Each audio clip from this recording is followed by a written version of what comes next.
welcome to the Falling for Learning podcast. I am TD Flinaw, and we have a special member here today, and that is Board District Member Tanya Ortiz Franklin. She is a member of the LA Unified Board of Education, representing Board District 7, where she was previously a student, teacher, educator, and advocate. She is committed to ensuring all students graduate fully prepared to thrive in the college, career, and life of their choice. LA Unified Board District 7 includes the diverse communities of Florence, Firestone, South LA, Watts, Gardena, Carson, Lomita, Harbor City, Wilmington, and San Pedro. So thank you again, Tanya, for joining us. How are you doing? I'm great. Thank you so much for inviting me and having me here today. Great. So our audience is parents, and we want to make sure they know what to do to make sure their kids are on track for learning and to stay on track for success. And so one of the questions we ask all of our guests is, what is something that hooked you into learning as a young child or teenager, young adult? I love this question. And I love that the audience is mostly parents because my mom is who I credit for being my first and lifelong teacher. I always saw her reading when I was younger, and I wanted to read too. So I was an early reader, not just because of school, but because my mom set good practices at home, reading to me, reading with me. And then when I was able to read on my own, reading by herself in one corner of the living room, and I'd read by myself in the other Oh, corner of the living room. And we would just spend quiet hours on weekend afternoons reading our own books together. So I would say she started my love of learning because reading is really the foundation for accessing so many other content areas as a student, K-12 through college and beyond. So I credit my mom.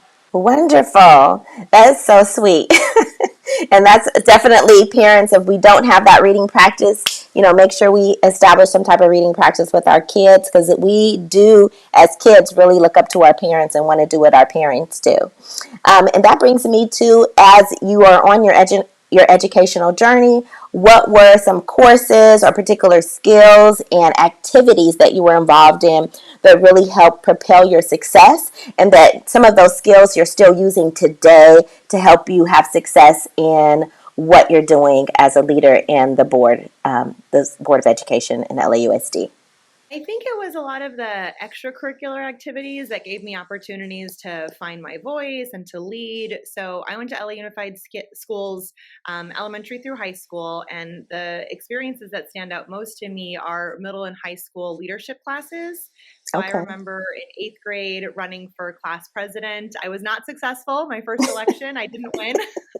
Glad things changed when I was an adult. Yes. But putting myself out there, believing in myself, having a vision, and encouraging people to join me in that vision is exactly what I had to do on the real campaign trail. And then I think when I was in high school, I was student body president and a few other leadership roles. And the great thing about most leadership classes, even still today, is it's student led. So the Right. teacher would sit in the back of the room and say, what do you all want to do? And even though it might Mm-hmm.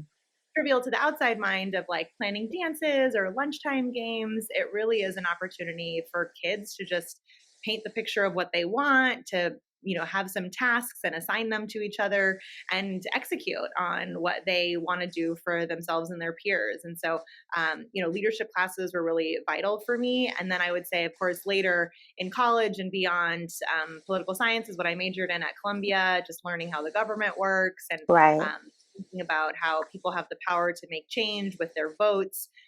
In law school, it was a lot about lawyering alongside community organizing and media campaigns and working with leaders of neighborhoods, people who are impacted by decisions that elected officials get to make. And so I think those would be some of the courses that sort of, inspired me to be a change maker alongside the community that I get to represent. Wonderful. Okay, so we know that you're running for another term in the Los Angeles Board of Education.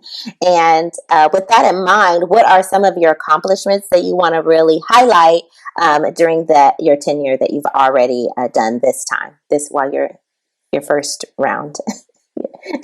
Yeah, so I was elected in November 2020, started in December, and one of the things I'm still most proud of is the first resolution I wrote as a board member, and that's like a motion or a local piece of legislation.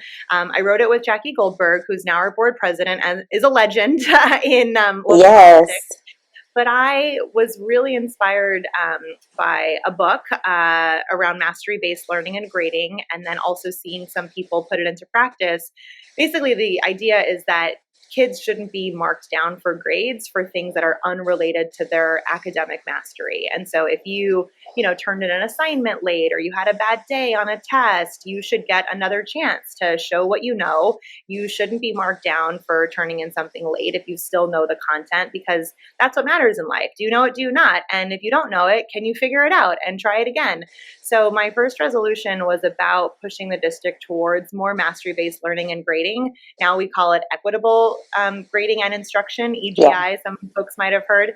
So we have Yes. hundreds of more educators trained in this now. And for me, I'm really proud because it not only represents fair grading for students, but it also represents them demonstrating skills that they need in college. And so it should be more accurate in terms of their college readiness.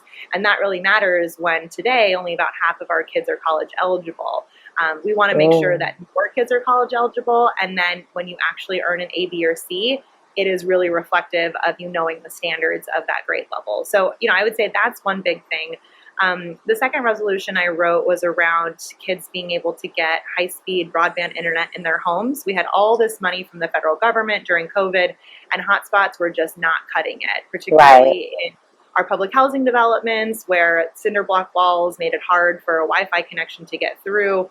So we pay AT&T and Spectrum, just like we do for the school district, to get high-speed broadband in the home of over 100,000 kids in LA Unified right now. And that just really matters for kids being able to access their learning, all through the evenings and weekends, and even just explore career paths or interests or passions of theirs. So those are, some of the policies. And I've only been on for 2.5 years. But in that time, I've got to pick a new superintendent, which is huge because they set the vision for the rest of the district once the board kind of sets the foundation.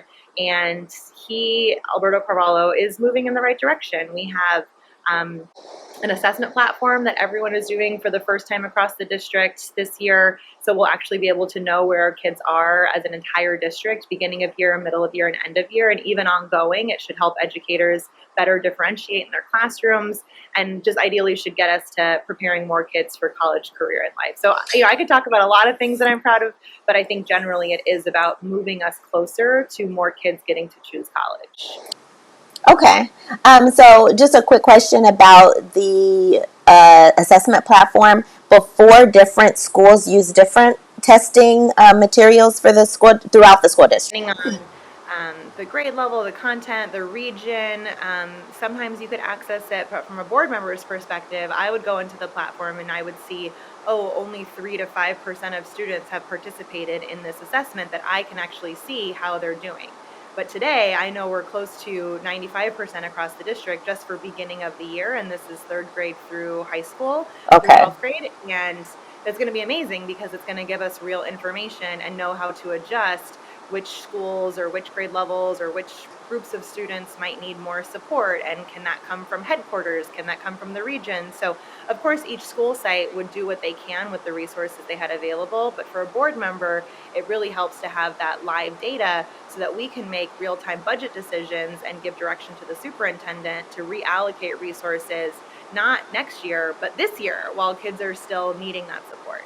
Okay. All right. And I just want to pause and highlight some of the things that you said, such as the equitable grading and instruction. So some parents may not know about that, but just the gist of it is that students get more than one opportunity to show their learning, and they're not penalized for things that they may not have control over, because we know that some people, depending on their parents and their work schedule and their level of education, could give a lot of help with homework or something like that, but not penalizing kids when it takes them longer to turn in an assignment because of different factors that may take place. We're just grading them on actually what they are producing and what they have shown that they know. And again, multiple opportunities to do that. So I want to highlight that. And If I then, can just add, oh, I yes. think we're doing better with elementary. So if any of the parents out there have an elementary student, you look at their report card and you'll see a 1, 2, 3, or 4. And that Yeah. generally helps you understand 3s and 4s are on grade level or higher than grade level.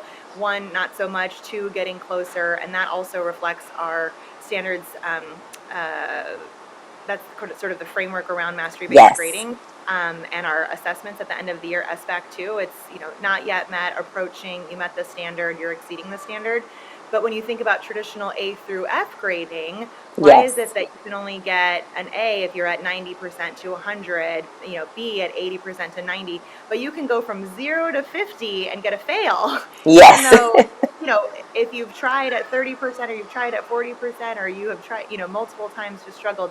Sort of a way I heard it was, why are there 50 ways to earn a fail, but only 10 ways to earn an A? And so it's Mm. another way to think about the grading scale itself so that kids are not penalized, what you were saying earlier, not penalized so poorly for things that, are not reflective of what they know at the end of the school year. Okay, yeah. So thanks so much for really leading in those policies to help students, no matter what their background is, they can be successful and, like you said, live the life of their choice. So that's really, really important that we provide as educators and as a school district. So I want to shift to thinking about students that have been marginalized historically, and so one of the groups are Black students, and during the pandemic, this was really highlighted as well. So, what are some initiatives that you've done to really support Black students during your tenure? Yeah, it's a great question. And it is part of what I deeply believe about good decision making is that if you centered the groups and the individuals that have been historically pushed furthest to the margins, then you'll lift all tides, right? Isn't that the phrase, a rising tide lift all boats? And for us in California, that includes English learners, students with disabilities, but there are some federal programs that support those groups of students in ways there are not programs that support Black students, in part because of the anti-affirmative action work that has taken place over the last several Yes. years, including Prop 209 in California. And we tried to overturn that with Prop 216 or Prop 16 a couple years ago. That wasn't successful. But, before I came on the board in the summer of 2020, after the murder of George Floyd, the board made a big decision to reallocate dollars from school police into a Black student achievement program. And so that was prior to my time on the board, but had I been here, I absolutely would have voted for that. And over time, that 35 million has grown to over 140 million because we've seen a need to invest in students who are 9% of our population, but overrepresented in chronic absenteeism, in suspensions and expulsions historically, and just struggling academically in ways that are not related to a disability or to learning a second language necessarily, right? Mm-hmm. So for me, I feel really proud that LA Unified has created a program where we have additional attendance counselors, social workers, restorative justice teacher advisors, campus climate advocates, Yes. and different adults on campus who are there in particular to meet the needs of Black students, to help them feel welcome, to help them feel supported social emotionally, and to get them ready for college. So many schools also have counselors, academic counselors. They're doing college field trips to HBCUs. And so this has grown a lot just in the last couple of years. And it's something I am confident that the board will keep going, even though I'm sure there will be some challenges. We're hearing murmurings of one challenge already, a potential lawsuit. But it's important to me and to us, if we want to do right historically in this country, that we do what we can in schools, because when kids have the education, they can then help change the system from their professions when they graduate from the system. So, I'm proud to keep investing in that, and that's a big part of the board. Every year we vote on our budget, and it's about $20 billion overall with the additional COVID dollars. And you can do a lot with that, but you can't do everything. And so, even though it seems like a small amount, 140 million out of $20 billion, it's something we didn't have before, and it's something that I don't think any other school district has. Definitely not on this scale. And then also at the end of my first year in office, there were a group of community organizations organizations that were saying, representation really matters in terms of who your classroom teachers are. And so for all of our Black students in schools, we should also make sure we have Black educators that they have themselves and that non-Black students also have access to. And so we wrote a resolution to do some data digging into what the representation actually looked like across the district, and then to try to enhance that representation, knowing that it matters for student achievement. And so while LA Unified does have about 10% Black educators, it's not evenly distributed. And there are some cases, I think we had about 2,000 students who identify as Black but would not have had a Black teacher during their time in LA Unified, which is just atrocious. We should and are working on that. And so I'm proud that we're moving in that direction, and I hope we continue to. And if we want high quality Black educators in our schools, we have to have high quality experiences in our schools as well, so kids will want to come back to the district and be teachers. So that's a lot of the work that we're doing, and I'm hoping it will yield results, not just in test scores, but really in elevating the culture that LA Unified cares about Black students and families. And every school is a great place for you to be, including all identities, but in particular, those that have been most historically pushed to the sides. You are centered and you are welcome here, and we want to make sure you thrive at the best of your potential. Hello, parents and caregivers. Join us every Wednesday for our Well Educated Wednesdays on Instagram Live from 5:30 to 6 o'clock. We will be getting your questions answered about how to get kids on track for learning and to stay on track for success. It's free, and you can ask any question that you would like. We're here to serve you and to make sure that you have the tools and strategies needed to make sure your kids are a success. And you can make sure that next generation is on a path to greatness.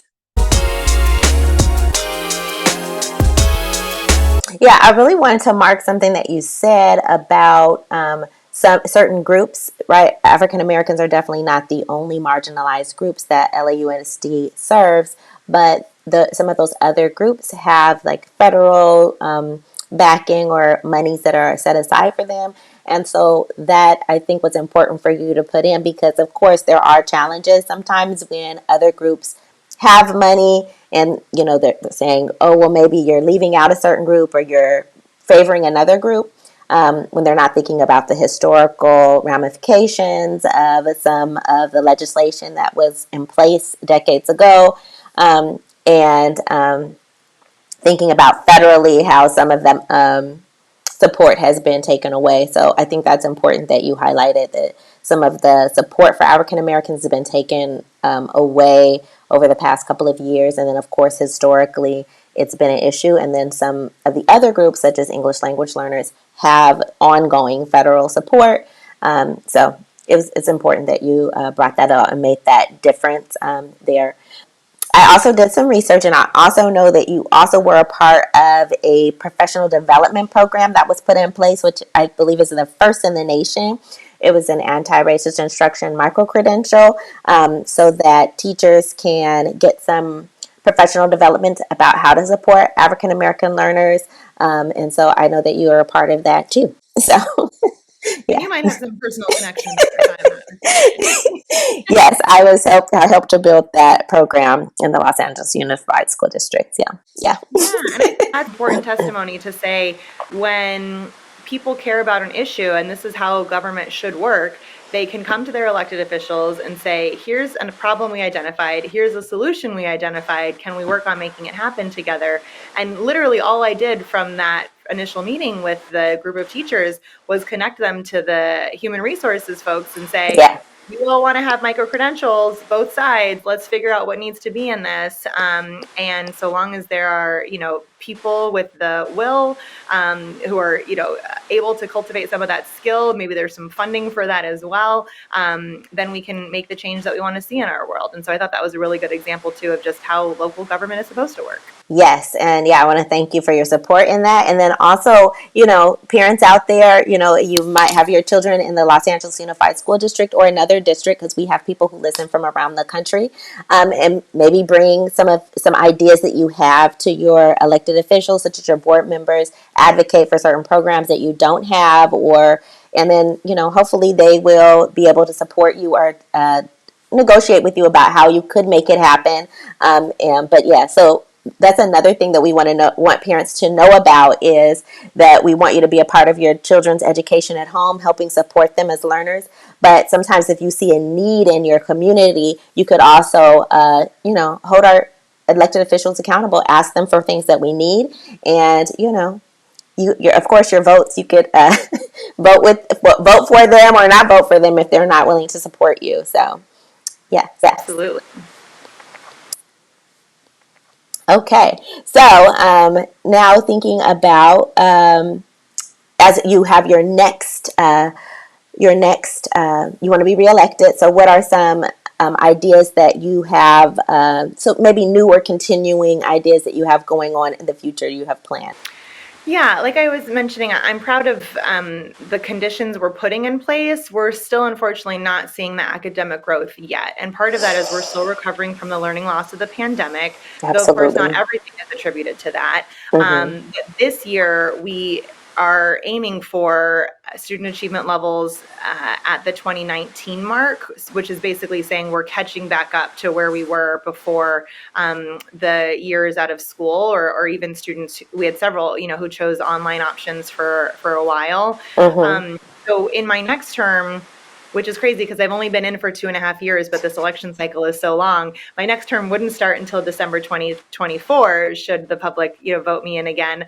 But I want to build up to it and then hopefully continue it there. I'm really seeing a big need still for mathematics. We have put a lot of emphasis on early literacy, which is an important goal and it is a board focus. There was some public conversation around our primary promise, if anybody was involved in that or Yes. followed.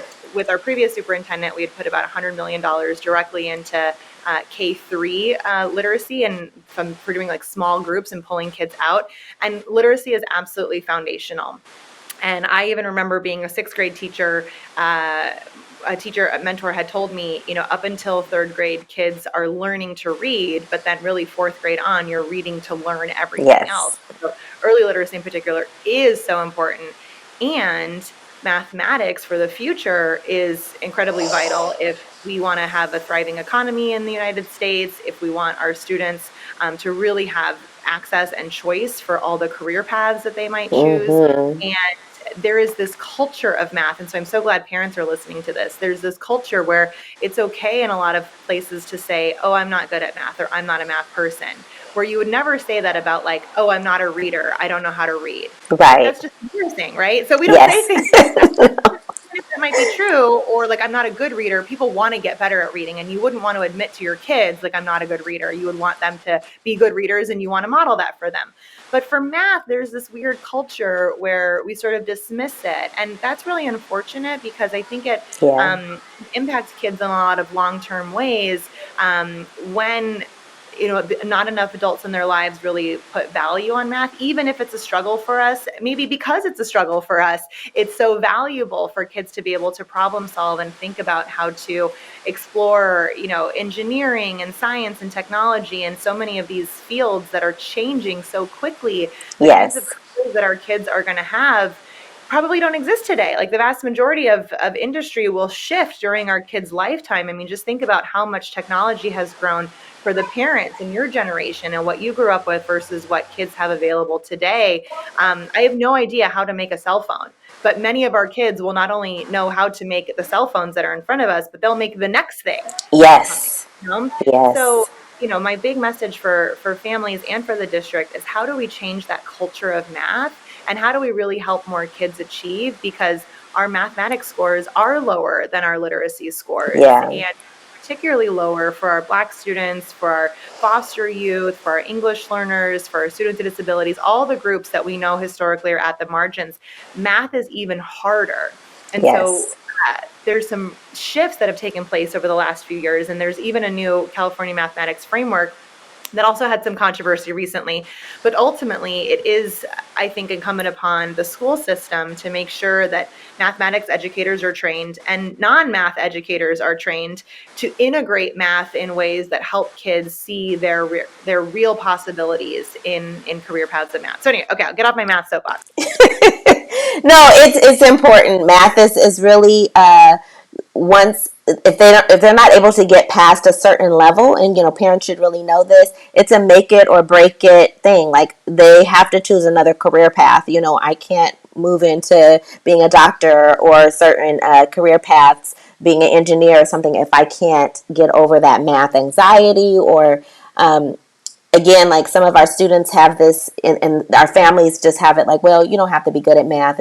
I'm not good at it. It's like, we don't need to try, right? So you want to make sure we continue with our kids trying to get better and knowing that they can get better, looking at those resources. But yeah, I totally agree with you. Yeah, and even in the trades, honestly, a lot of Yes. the trade unions require Algebra 1 efficiency, right? To be an electrician, to be a plumber, to be a carpenter. There's so many jobs that Yes. rely on at least Algebra 1. So absolutely for post-secondary education, but even for some of the trades that have good paying jobs, they require some basic math skills. And then going forward, I also am interested, just for myself, in more of those career pathways. So how are we setting up like internships for students? How are we Mm.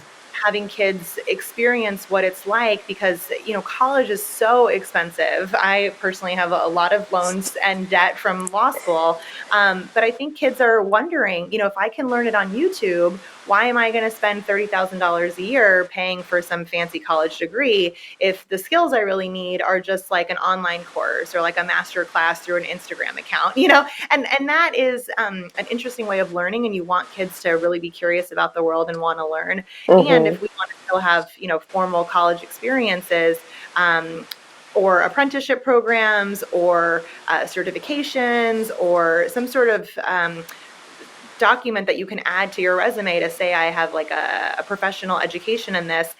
We have to think about those different kinds of pathways where kids can really try things on, and see the value of them, and ideally not get into so much debt that it's cost prohibitive for them to think about buying a house someday in Los Angeles, which is a whole nother conversation. So Yeah. I am thinking a lot about the like career pathway of things. Absolutely want to continue with the social emotional supports, not just because mental health is such a crisis in this country, again, not just because of the pandemic, but generally, and I'm glad that we're destigmatizing that and talking about it in schools, but it's also about those social emotional skills kids have to demonstrate, like setting goals and collaborating with others, persisting Mm-hmm. challenges, and I think that is an important sort of priority to keep going forward. And now that I'm a mom myself, I really get kind of what parents have been saying so for forever.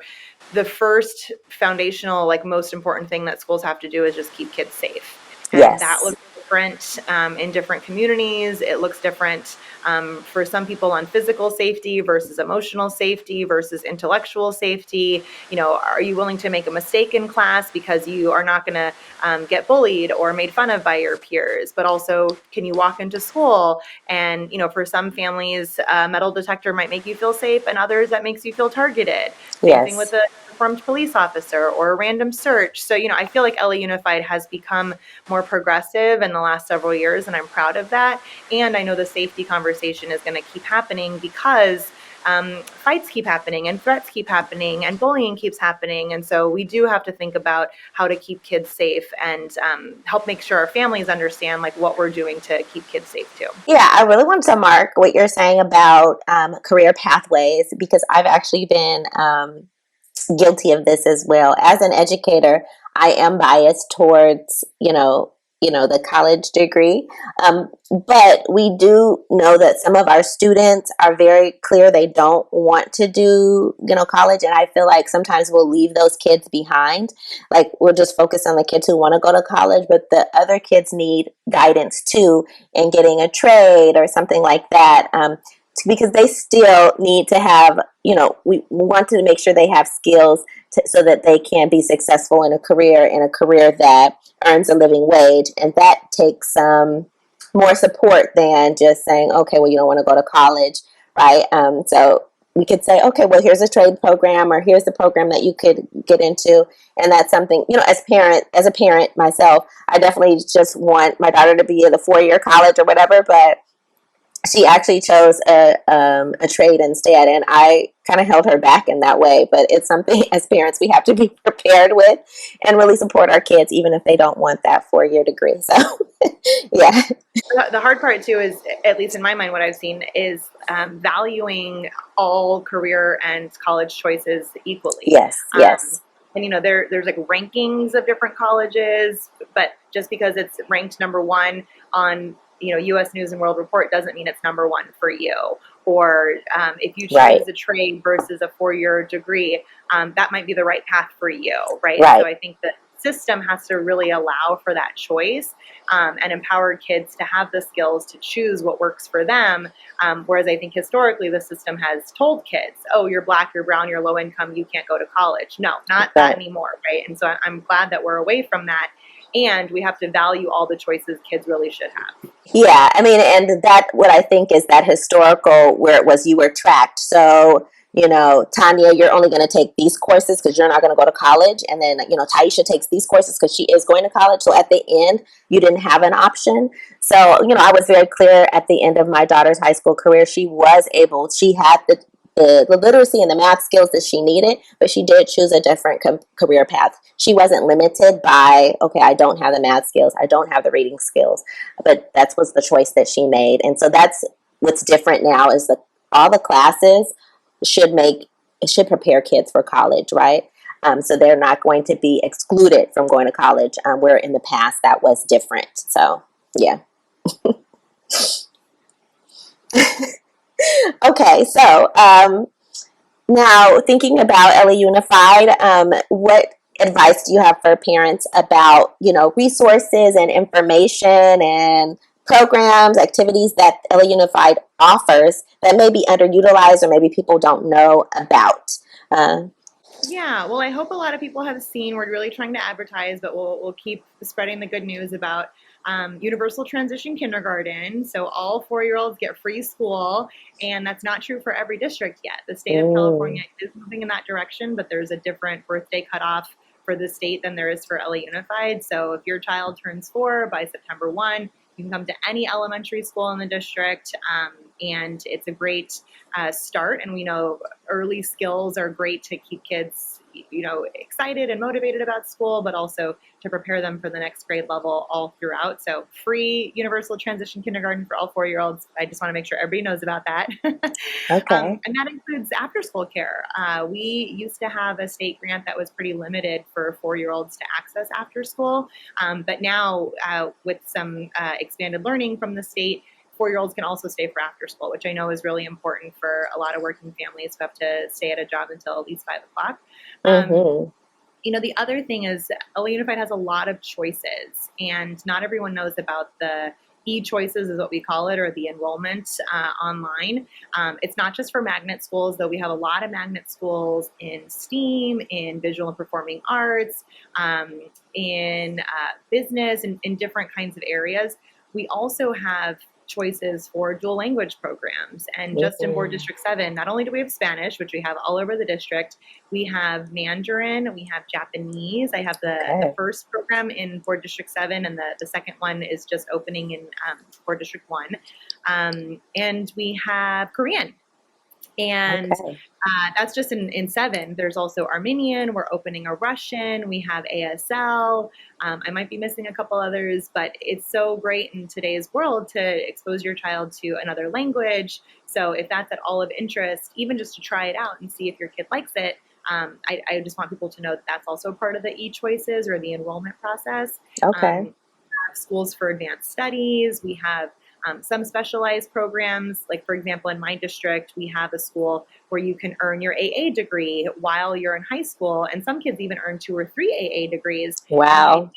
called Harbor Teacher Prep. We wanted people to come back and be teachers. And so you're already ahead by getting some of those college credits out of the way. So, I think for me, one big message for families is that we have a lot of options available, but people don't always know what all the options are. And it can also be overwhelming. So the enrollment website, enrollment.lausd.net, is a great place to just explore what kind of programs are out there. And then for families that are LA Unified families, I hope you'll take advantage of the parent portal everyone always talks about, right? Make sure you can stay on top of your own kids. Yes. Great announcements, check out their stuff on Schoology, but also we have these family academies. And that was a big desire of the superintendent, to just have a ton of workshops for families to learn about college and FAFSA, but also just to learn about how to help your child with math, like what we're talking about, or how to bring visual and performing arts home, or learning about your own possibility to go back to school and get a high school diploma, or to learn another language or another skill.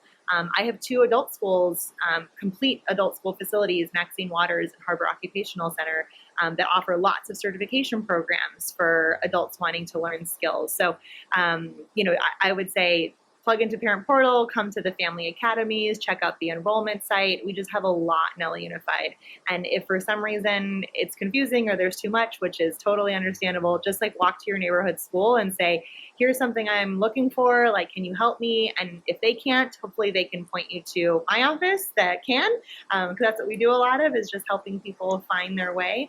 And my information is at all of our schools, not just social media, but also our email, our phone number, and our physical office is right here in Gardena. We also have one at Beaudry, of course, downtown headquarters.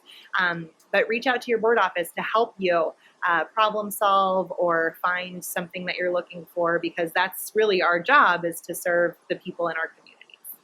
Wonderful.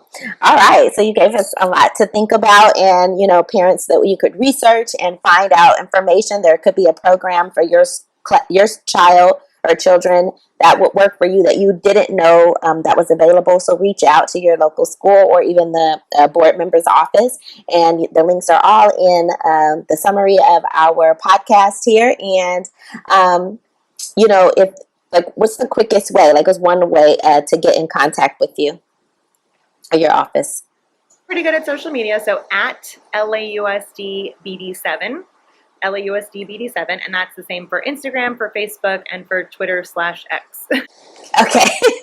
All right, great. Well, thanks again for joining us, Tanya Ortiz Franklin. We really appreciate you, and good luck on your campaign. Thank you so much. Really appreciate your time.